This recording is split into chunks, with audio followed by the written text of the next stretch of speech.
Assalamualaikum warahmatullahi wabarakatuh. Nama saya Tengku Sumawarni dengan NIM 18 12 155 dari kelas PAIB semester 6 dari Fakultas Tarbiyah dan Keguruan Universitas Islam Negeri Sultan Maulana Hasanuddin Banten. Pada kesempatan kali ini saya akan menyimpulkan materi mengenai tema 10 dengan judul Pemetaan Kompetensi atau Scanning Mata Pelajaran Pendidikan Agama Islam pada tingkat SMP, khususnya di kelas 9 pada semester 1. Poin yang pertama yang akan saya bahas mengenai mengorganisasikan peta kompetensi untuk satu semester di kelas 9 pada semester 1. Kompetensi intinya yang pertama yaitu ada menghargai dan menghayati ajaran agama yang dianutnya. Yang kedua, menunjukkan perilaku jujur, disiplin, tanggung jawab, dan peduli. Yang ketiga, memahami pengetahuan berdasarkan rasa ingin tahu tentang ilmu pengetahuan, teknologi, seni, dan budaya. Dan yang keempat, itu ada mencoba, mengolah, dan menyajikan dalam ranah konkret dan ranah abstrak. Kemudian ada kompetensi dasar dari bab pertama. Nah, kompetensi dasar dari bab pertama, poin yang pertama itu ada terbiasa membaca Quran dengan meyakini bahwa optimis, ikhtiar, dan tawakal itu adalah perintah dari agama, menunjukkan perilaku optimis, ikhtiar, dan tawakal ini sebagai implementasi pemahaman Quran Surat Az-Zumar ayat 53, An-Najm ayat 39-42, dan Ali Imran ayat 159. Yang ketiga itu ada memahami Quran Surat Az-Zumar ayat 53, An-Najm ayat 39 dengan sampai 42, Ali Imran ayat 159. Dan yang keempat itu ada membaca dengan tartil Quran Surat Az-Zumar ayat 53, An-Najm ayat 39 sampai 42, dan Ali Imran ayat 159. Dan kompetensi dasar yang kelima dari bab pertama itu ada menunjukkan hafalan Quran Surat Az-Zumar ayat 53, An-Najm ayat 39 sampai 42, dan Quran Surat Ali Imran ayat 159. Dan kompetensi dasar dari bab 2 itu ada beriman kepada hari kiamat. Yang kedua ada menunjukkan perilaku mawas diri sebagai implementasi beriman kepada hari kiamat. Yang ketiga itu ada memahami makna beriman kepada hari kiamat. Dan yang terakhir itu ada menyajikan dalil nakli tentang beriman kepada hari kiamat. Kemudian kompetensi dasar dari bab 3, yang pertama itu ada meyakini bahwa jujur dan menepati janji itu adalah ajaran agama. Yang kedua, menunjuk perilaku jujur dan menepati janji dalam kehidupan sehari-hari. Yang ketiga, memahami penerapan perilaku jujur dan menepati janji dalam kehidupan sehari-hari. Dari bab 4, itu ada meyakini bahwa berbakti dan taat kepada orang tua dan guru adalah perintah agama. Yang kedua, menunjukkan perilaku berbakti dan taat kepada orang tua dan guru dalam kehidupan sehari-hari. Yang ketiga, memahami cara berbakti dan taat kepada orang tua dan guru. Dan yang terakhir ada menyajikan cara berbakti dan taat kepada orang tua dan guru dalam kehidupan sehari-hari. Kemudian kompetensi dasar bab 5 itu ada yang pertama melaksanakan zakat sesuai dengan ketentuan syariat Islam. Yang kedua, menunjukkan perilaku taat dan peduli sebagai hikmah dari ketentuan zakat. Yang ketiga, memahami ketentuan zakat. Dan yang terakhir ada mempraktekkan ketentuan zakat. Kemudian kompetensi dasar dari bab 6 itu ada meyakini bahwa ibadah haji dan umroh itu adalah perintah langsung dari Allah Subhanahu wa taala. Yang kedua, menunjukkan perilaku menjaga solidaritas umat Islam dalam kehidupan sehari-hari. Yang ketiga, memahami ketentuan ibadah haji dan umroh. Dan yang terakhir itu ada mempraktekkan manasik haji. Kemudian kompetensi dasar dari bab 7, yang pertama itu ada meyakini bahwa berkembangnya Islam di Nusantara sebagai bukti Islam sebagai rahmatan lil alamin.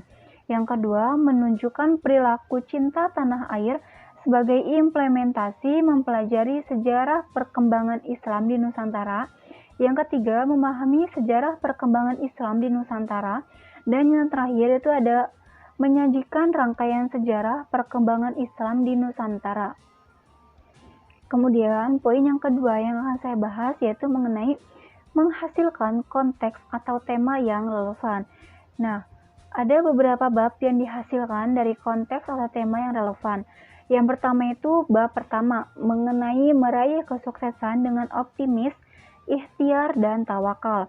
Bab 2 itu ada meyakini hari akhir dan mengakhiri kebiasaan buruk.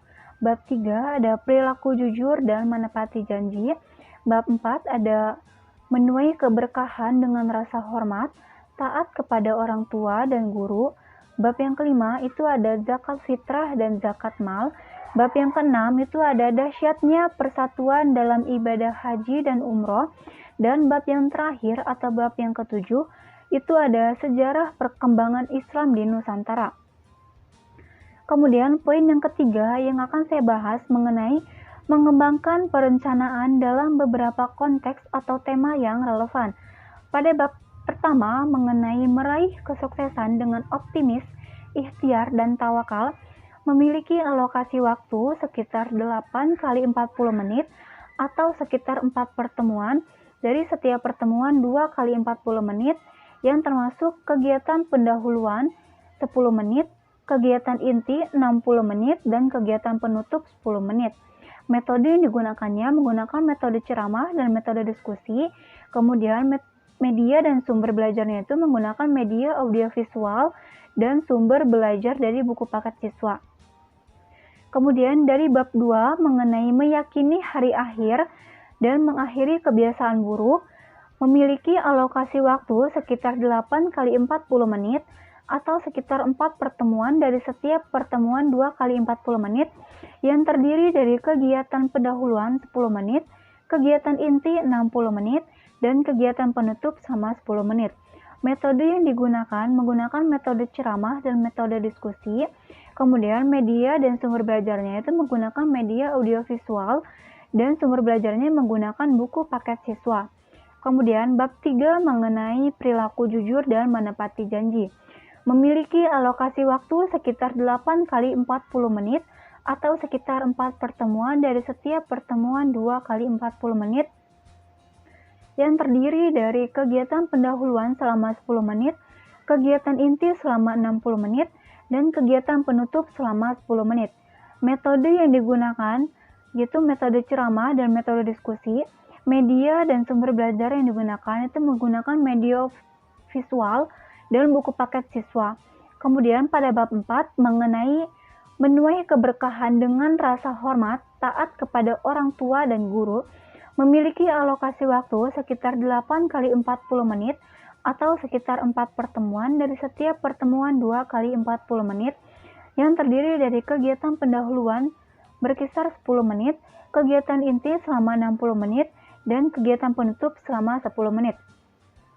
Metode yang digunakannya sama, yaitu menggunakan metode ceramah dan menggunakan metode diskusi. Media dan sumber belajarnya ini menggunakan media visual dan buku paket siswa. Kemudian pada bab 5 yaitu mengenai zakat fitrah dan zakat mal, ini memiliki alokasi waktu sekitar 8 kali 40 menit atau sekitar 4 pertemuan, dari setiap pertemuan 2 kali 40 menit yang terdiri dari kegiatan pendahuluan sekitar 10 menit, kegiatan inti sekitar 60 menit, dan kegiatan penutupan selama 10 menit. Metode yang digunakan ini menggunakan metode diskusi. Media dan sumber belajarnya ini menggunakan buku paket siswa. Kemudian bab 6 yaitu mengenai dahsyatnya persatuan dalam ibadah haji dan umroh. Memiliki alokasi waktu sekitar 8 kali 40 menit atau sekitar 4 pertemuan yang setiap pertemuan sekitar 2 kali 40 menit yang terdiri dari kegiatan pendahuluan selama 10 menit, kegiatan inti selama 60 menit, dan kegiatan penutup selama 10 menit. Metode yang digunakannya ini menggunakan metode diskusi dan metode praktek. Media sumber belajarnya ini menggunakan sumber buku paket siswa. Kemudian dari bab 7 yaitu mengenai sejarah perkembangan Islam di Nusantara, itu memiliki alokasi waktu sekitar 8 kali 40 menit atau sekitar 4 pertemuan, dari setiap pertemuan 2 kali 40 menit yang terdiri dari kegiatan pendahuluan 10 menit, kegiatan inti 60 menit, dan kegiatan penutup selama 10 menit. Metode yang digunakan menggunakan metode ceramah, media dan sumber pembelajarannya itu menggunakan media audiovisual, proyektor, dan buku paket siswa. Kemudian poin yang keempat yang akan saya bahas mengenai mengembangkan ide-ide pembelajaran. Pada bab pertama, ide-ide pembelajarannya itu dari meraih kesuksesan dengan optimis, ikhtiar, dan tawakal. Ide-ide pembelajarannya yang pertama ada membaca Quran Surat Az-Zumar ayat 53, An-Najm ayat 39 sampai 42, dan Ali Imran ayat 159. Yang kedua, memahami tajwid tentang tafhim dan tarkik. Terus yang ketiga, itu ada mengartikan secara keseluruhan Quran Surat Az-Zumar ayat 53, An-Najm ayat 39 sampai 42, dan Ali Imran ayat 159. Dan yang terakhir itu ada memahami kandungan Quran Surat Az-Zumar ayat 53, An-Najm ayat 39 sampai 42, dan Quran Surat Ali Imran ayat 159. Kemudian pada bab kedua, ide-ide pembelajaran dari meyakini hari akhir dan mengakhiri kebiasaan buruk. Yang pertama yaitu ada pengertian iman kepada hari akhir, yang kedua dalil nakli tentang hari akhir, dan yang ketiga itu ada hikmah beriman kepada hari akhir. Kemudian bab ketiga dari perilaku jujur dan menepati janji, itu ada pengertian jujur dan ada pengertian menepati janji. Dan pada bab keempat dari menuai keberkahan dengan rasa hormat, taat kepada orang tua dan guru. Ide-ide pembelajarannya itu terdiri dari yang pertama, hormat dan sayang kepada orang tua dan guru, dan yang kedua itu taat kepada orang tua dan guru. Kemudian pada bab kelima yaitu mengenai zakat fitrah dan zakat mal. Ide-ide pembelajarannya terdiri dari yang pertama, pengertian zakat, yang kedua macam-macam zakat, yang ketiga orang yang berhak menerima zakat, yang keempat mempraktekkan pelaksanaan zakat fitrah dan zakat mal, dan yang bab 6 mengenai dahsyatnya persatuan ibadah haji dan umroh. Ide-ide pembelajarannya terdiri dari pengertian haji, pengertian umroh, dan pengertian hikmah haji dan umroh. Selanjutnya, bab yang terakhir itu ada bab 7 mengenai sejarah perkembangan Islam di Nusantara. Ide-ide pembelajarannya terdiri dari yang pertama, alur perjalanan dakwah di Nusantara, yang kedua, cara-cara dakwah di Nusantara, dan yang terakhir ada kerajaan-kerajaan Islam di Nusantara. Mungkin hanya itu saja yang dapat saya sampaikan. Kurang dan lebihnya saya mohon maaf. Wassalamualaikum warahmatullahi wabarakatuh.